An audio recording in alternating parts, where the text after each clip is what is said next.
Welcome to the Witching Hour, an MMO library where everything is indexed. Today, I'm going to be discussing my experiences with the A Realm Reborn content in Final Fantasy XIV. Now, before we dive in, I kindly request that you subscribe to this channel and join me on this adventure. In this discussion, I won't cover the patch content, as that deserves a video all on its own. However, I will explore all the activities available to you except for the Golden Saucer, PvP and the Relic quests. These are substantial projects that I'm going to have to revisit at a later date. Now, first and foremost, Final Fantasy XIV is akin to a theme park, complete with rides that you eagerly anticipate and others that you may choose to skip. Now, as someone with a bit of a completionist mentality, it can be challenging to accept that some aspects of the game just don't seem worth the time investment, especially if they fail to bring you joy. One such experience for me was the Sightseeing log in A Realm Reborn.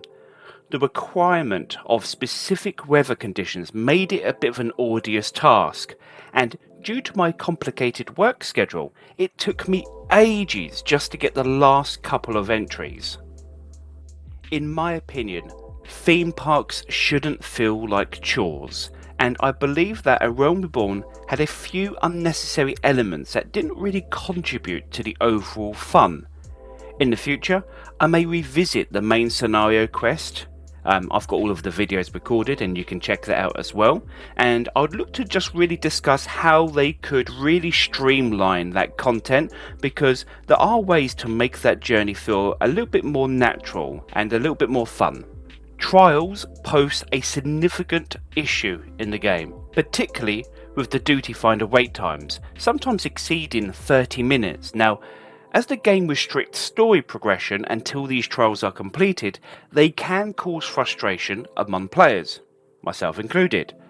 Personally, I tend to play during the later hours, hence the channel's name, and when I can't find a group or have limited time, I'm essentially faced with two options: either not play, or I'm going to have to grind to a point where I can overcome the challenge by just being powerful enough to do so. Neither of those options is ideal. Now, let's focus on the positive aspects of the game, because despite my complaints, the positives far outweigh the negatives. The story, while occasionally can be a little bit messy, is fantastic, and it instills a sense of accomplishment as you progress. Starting as a fledgling adventurer, and then witnessing your character gain recognition, respect, and sometimes even reverence is quite uplifting. The sense of progression begins early in the game, so you don't have to wait for long. As soon as you complete your level 15 quest, whether that's your starting zone being Gridania, Limsa, or ul'dah, all of the people that you've helped and the friendships that you've made come to bid you farewell as you soar off into the sunset upon the airship. And that's when you start your next chapter, or that's when you start to progress into the main game. It's a genuinely cool experience, and this feeling persists throughout the game. The dungeon design is also superb. It captures my imagination with its aesthetics. It has unique monsters and challenging bosses. As a fan of engaging in battles with colossal creatures and punching them in the face, this aspect truly resonates with a player like me. However, I must admit that the zone graphics don't meet the same high standards. They can be rather uninteresting and a little bit barren. They have their moments, some vista areas where you think this looks cool, but by and large they are quite empty.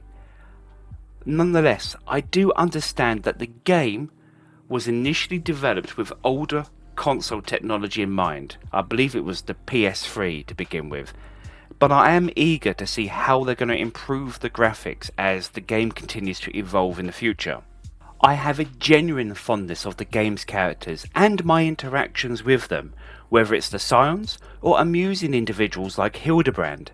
Final Fantasy XIV excels in captivating players with its powerful narrative, compelling them to delve deeper into the game. This is why I feel that the occasional stalling of the MSQ becomes so frustrating. All things considered, my experience with Final Fantasy XIV has been overwhelmingly positive, and if this beginning is an indication of what's to come, then I'm very much looking forward to playing more. I know this was quite a quick video, but I just want to get some things out there just so I can get them off my chest, but I am very much interested in having discourse with you in the comment section below. So anything you want to talk about, mention it down there and we can have a good old chat. Thank you ever so much for watching. I really do appreciate it, and hopefully I earned your subscription. You take care. Bye for now.